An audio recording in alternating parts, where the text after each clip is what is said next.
Hari ini kita akan menyambung firman Tuhan minggu yang lalu, yaitu serial kita mengenai penyediaan Tuhan karena kebaikan penyertaan Tuhan. Haleluya.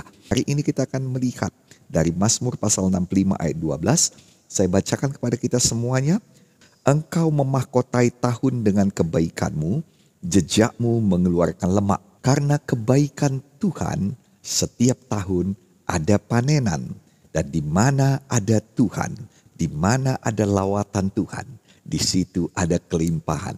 Saya berdoa hari ini pun ada lawatan Tuhan bagi saya dan bagi saudara. Minggu yang lalu kita sudah melihat firman Tuhan, bahwa firman Tuhan adalah ya dan amin. Sehingga apapun yang terjadi sepanjang tahun ini, dunia boleh berbuat apa saja. Setan boleh merencanakan dan boleh mengerjakan apa saja. Tapi satu perkara yang kita tahu, Tuhan kita pasti menyediakan panenan bagi kita. Tahun ini ada panenan bagi saudara. Tahun ini ada kelimpahan bagi kita. Ada sukacita yang besar bagi kita. Tahun ini ada sesuatu yang baik yang Tuhan berikan kepada kita. Apapun yang terjadi di dunia ini, firman Tuhan tidak mungkin gagal. Panenan pasti datang. Saya berdoa tahun ini Anda adalah orang yang memanen secara luar biasa. Jadilah di dalam nama Yesus. Bapak, Ibu, Saudara-saudari, kita melihat di sini dikatakan, karena kebaikanmu setiap tahun kau sediakan panenan. Sifat daripada penyediaan Tuhan minggu yang lalu sudah kita lihat ada dua bagian. Yang pertama sekali, Tuhan menyediakan di hadapan musuh-musuh kita. Mazmur 23 ayat 5 mengatakannya.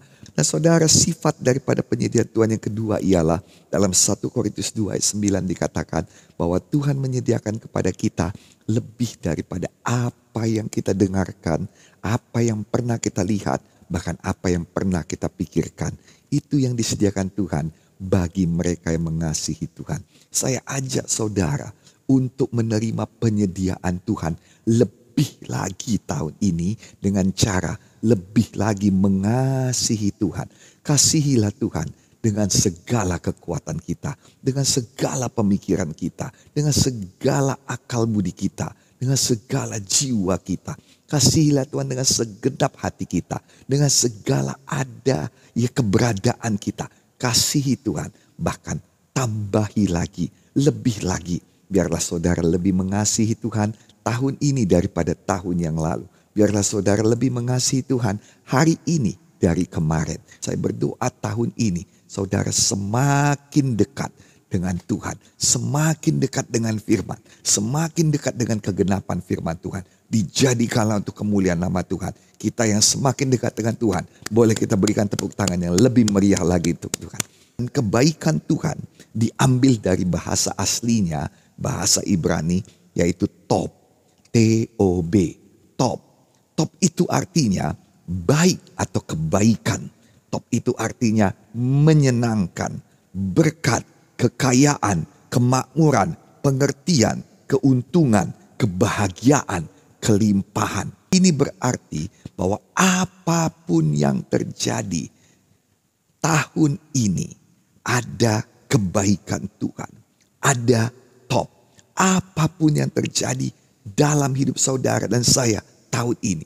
Apapun yang jadi dalam hari-hari sepanjang tahun ini. Ketahuilah ada kebaikan Tuhan. Ada top. Tahun ini adalah tahun yang penuh dengan kebaikan Tuhan. Tahun ini adalah tahun yang penuh dengan hal-hal yang menyenangkan hati kita dari Tuhan. Tahun ini adalah tahun yang penuh dengan berkat Tuhan. Tahun ini adalah tahun di mana Tuhan memberikan kekayaan dan kelimpahan kepada kita. Tahun ini adalah tahun yang membawakan kemakmuran pada kita. Tahun ini Tuhan meningkatkan pengertian kita. Tahun ini Tuhan menggandakan keuntungan kita. Tahun ini Tuhan melimpahkan kebahagiaan kita. Tahun ini Tuhan melimpahkan hal-hal yang baik bagi kita. Karena kebaikan Tuhan, karena top ada bagi kita tahun ini. Dijadikanlah untuk kemuliaan nama Tuhan. Saudara yang menerima top, saudara yang menerima kebaikan Tuhan, saudara yang percaya tahun ini penuh top, penuh kebaikan Tuhan. Boleh kita berikan tepuk tangan yang paling meriah untuk Tuhan. Haleluya. Nah Bapak Ibu Saudara-saudari, bagaimanakah hal ini dapat terjadi? Ya mungkin kita berkata, ya saya percaya Pak Pendeta, tetapi sepertinya itu sukar terjadi tahun ini bagi saya. Lalu saudara mulai melihat kepada keberadaan saudara, dan saudara tahu bahwa sukar bagi kita untuk mendapatkan janji Tuhan ini. Alkitab menerangkan pada kita caranya, cara kita untuk mendapatkan hal-hal yang sukar di dalam kehidupan kita. Dalam 2 Raja-Raja pasal 2 ayat 10, seorang nabi Tuhan berhadapan dengan seorang yang meminta kepadanya hal yang sukar. Dan inilah jawaban yang diberikan oleh nabi Tuhan itu. Dia berkata, yang kau minta itu adalah sukar, tetapi jika engkau dapat melihat aku terangkat daripadamu, maka terjadilah kepadamu seperti yang demikian. Dan jika tidak, tidak akan terjadi. Adakah engkau mendoakan hal-hal yang besar dari Tuhan? Adakah engkau merindukan hal-hal yang besar dari Tuhan? Ya, semua hal itu adalah sukar bagi dunia ini. Tetapi bukan berarti mustahil. Bukan berarti Tuhan tidak mau memberikannya padamu. Bukan berarti Tuhan berkata, lihatlah siapa engkau. Engkau bukan siapa-siapa. Engkau meminta hal yang begitu besar. Oh, engkau tidak layak untuk hal itu. Tuhan tidak pernah mengatakan hal itu. Ada darah Yesus yang melayakkan Anda. Tuhan tidak pernah berkata bahwa Anda tidak sanggup. Karena ada kekuatan Tuhan yang menyanggupkan kita semua. Tuhan tidak pernah berkata hal itu tidak mungkin. Kuncinya ada ketika engkau melihatnya. Apabila engkau bisa melihatnya, maka hal itu akan dijadikan bagimu. Apabila engkau tidak bisa melihatnya, maka engkau tidak mendapatkannya. Nah saudara kasih dalam nama Yesus, sering sekali yang kita lihat bukanlah perkara yang besar itu. Yang kita lihat adalah tantangannya. Yang kita lihat adalah kekurangan-kekurangan yang ada pada kita. Sumber daya kita yang begitu minim. Kekuatan kita yang begitu kecil. Yang kita lihat adalah, wah ini besar sekali. Dan aku hanyalah seorang yang kecil. Saudara, sama sekali tidak demikian. Tuhan berkata, saudara, dapatkah kita melihat pengangkatan itu terjadi? Kalau engkau melihat aku terangkat daripadamu. Elia sedang berbicara tentang pengangkatan kepada Elisa. Kalau engkau bisa melihat pengangkatan itu akan dijadikan bagimu. Apapun yang kau minta, dijadikan bagimu. Bersama dengan pengangkatan, ada yang dinamakan dengan pergandaan. Bersama dengan pengangkatan, ada yang dinamakan dengan jawaban doa. Bersama dengan pengangkatan, ada yang dinamakan dengan penggenapan daripada kerinduan hati kita. Saudara harus bisa melihat, saya harus bisa melihat pengangkatan dari Tuhan. Hanya Tuhan yang bisa mengangkat Elia, bukan yang lain. Hanya Tuhan yang bisa mengangkat saudara, bukan yang lain. Tuhan bisa angkat saudara dari lumpur dosa. Tuhan bisa angkat saudara dari kemiskinan. Tuhan bisa angkat saudara dari kesusahan. Tuhan bisa angkat saudara dari segala persoalan saudara. Masalahnya, kuncinya, titiknya itu ialah, dapatkah saudara melihat, atau saudara terus menerus melihat kesulitan, saudara terus menerus melihat kekurangan, saudara terus menerus melihat persoalan, tekanan. No. Sekarang lihat pengangkatan dari Tuhan. Lihat tangan Tuhan yang terulur pada saudara. Lihat Tuhan sudah datang. Tuhan mau kita berjaga-jaga. Jaga penglihatan saudara, jaga penglihatan rohani saudara, jaga hati saudara. Karena pada saat pengangkatan itu datang, disitulah kerinduan hati saudara dikabulkan oleh Tuhan. Disitulah jawaban doa saudara, disitulah Tuhan menggenapi janjinya bagi saudara. Dan disitulah ada penggenapan, pengurapan 2 kali ganda bagi kita semuanya. Boleh kita berikan dulu tepuk tangan bagi Tuhan Yesus. Dalam Mazmur 101 ayat 3, pemazmur mengatakan begini. Tiada kutaruh di depan mataku perkara dursila. Dikatakan saudara bahwa tiada kutaruh di depan mataku perkara dursila. Kata dursila di sini dalam bahasa aslinya, bahasa Ibrani ialah beliakal. Beliakal ini artinya ialah jahat. Dursila yaitu kehancuran, tidak berharga, tidak ada gunanya. Kata mata dalam Mazmur 101 ayat 3 ini diambil dari bahasa aslinya yaitu ayin, kain, yang artinya itu sangat luas sekali. Dan ini artinya adalah mata secara fisik ini atau juga kemampuan mental dan kemampuan mental dan kemampuan rohani. Jadi Bapak Ibu Saudara-saudari, Tuhan berkata ada kemampuan mental kita, ada kemampuan rohani kita untuk dapat melihat. Nah saudara, Tuhan mau tahun ini kemampuan rohani saudara, kemampuan jiwani saudara dapat melihat perkara-perkara dari Tuhan. Jelas di sini apa yang dimaksudkan pemazmur bukan hanya yang kelihatan dengan mata kita saja, tetapi yang kelihatan dalam hati kita ini, mata rohani kita. Apa yang terbersit di dalam pikiran kita, apa yang menjadi lamunan kita, apa yang menjadi bayangan kita, apa yang kita bayangkan di dalam hati ini, kemana pikiran kita membawa kita.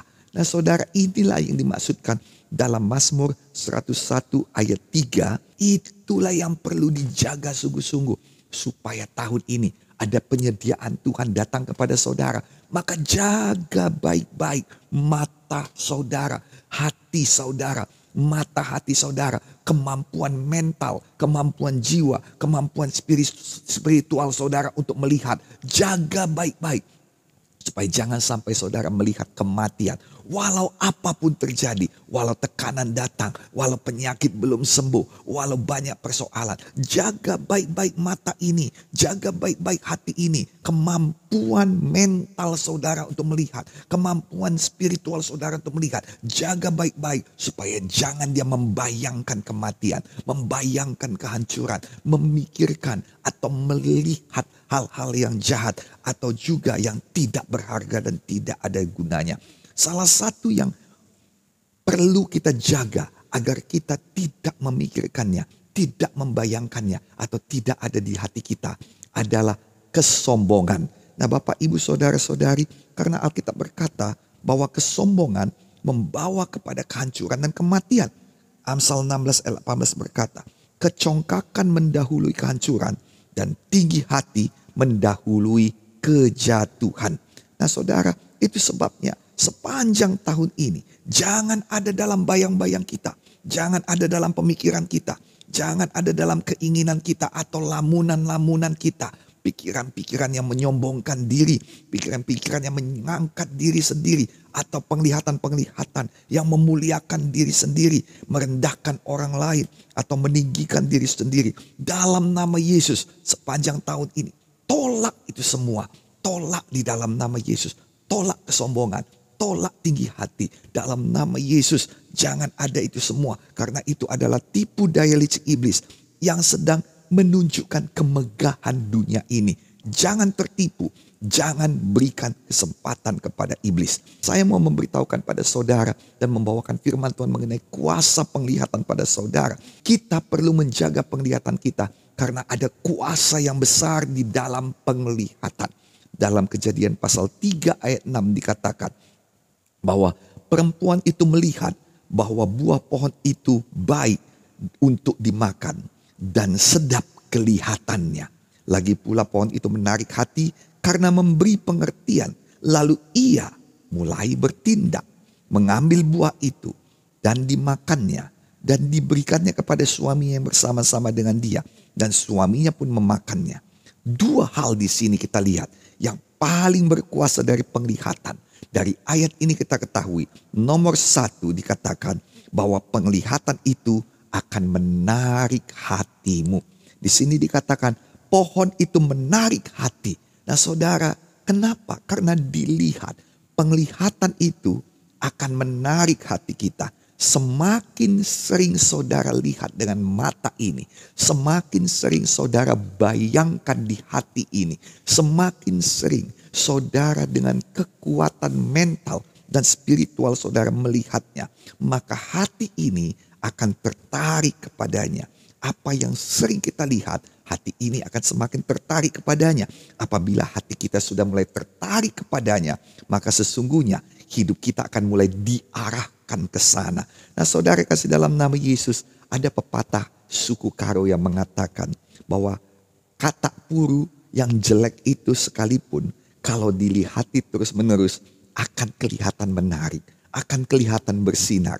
Bahkan hal yang jelek pun kalau dilihat terus, dilihat terus, akan kelihatan baik. Seperti yang dikatakan tadi, oh ia melihat buah pohon itu, mulai kelihatan baik dan sedap. Nah, saudara kasih dalam nama Yesus, lama-kelamaan dia mulai menarik hati.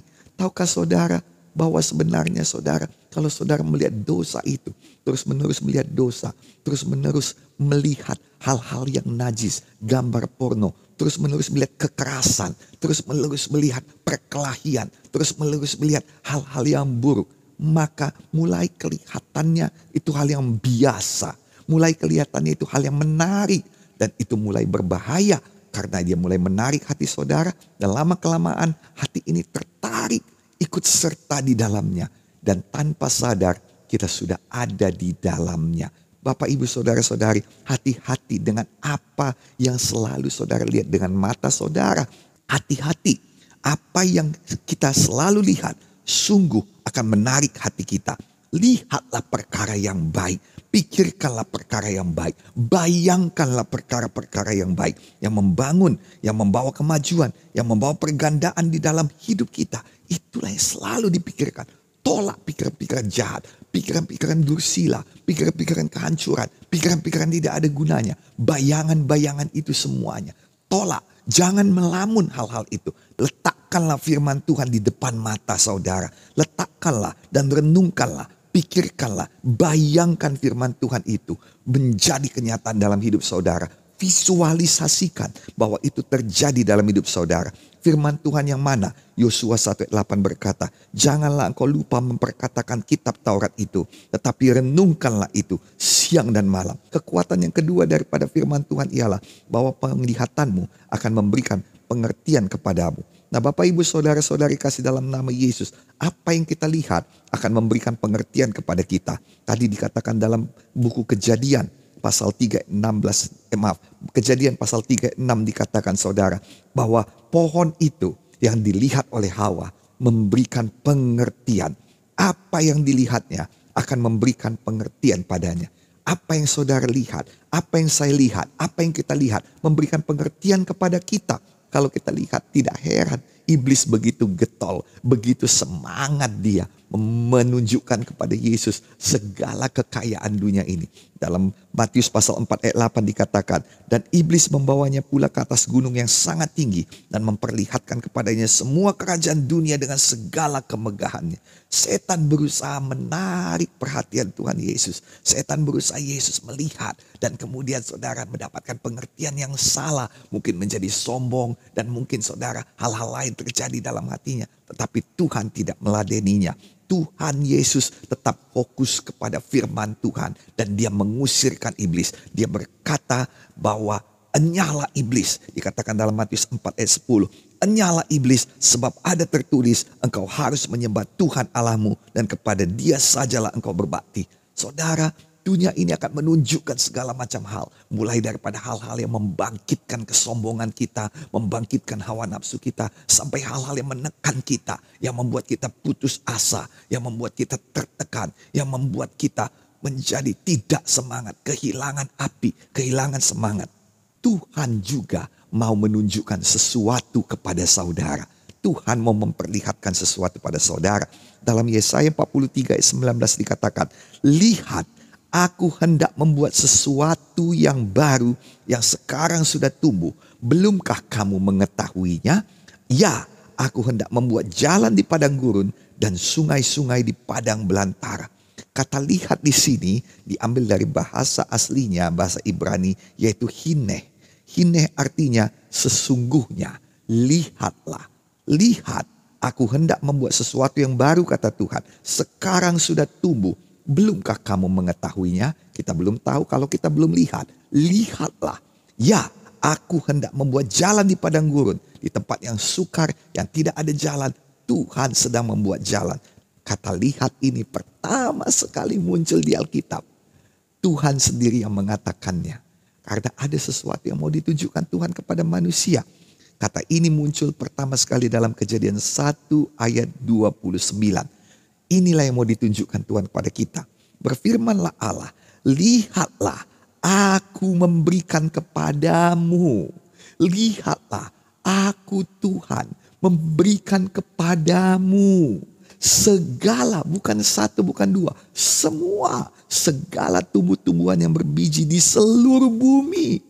Bukan di tempat saudara saja, bukan saja di kota kita saja, tapi di mana saja saudara berada.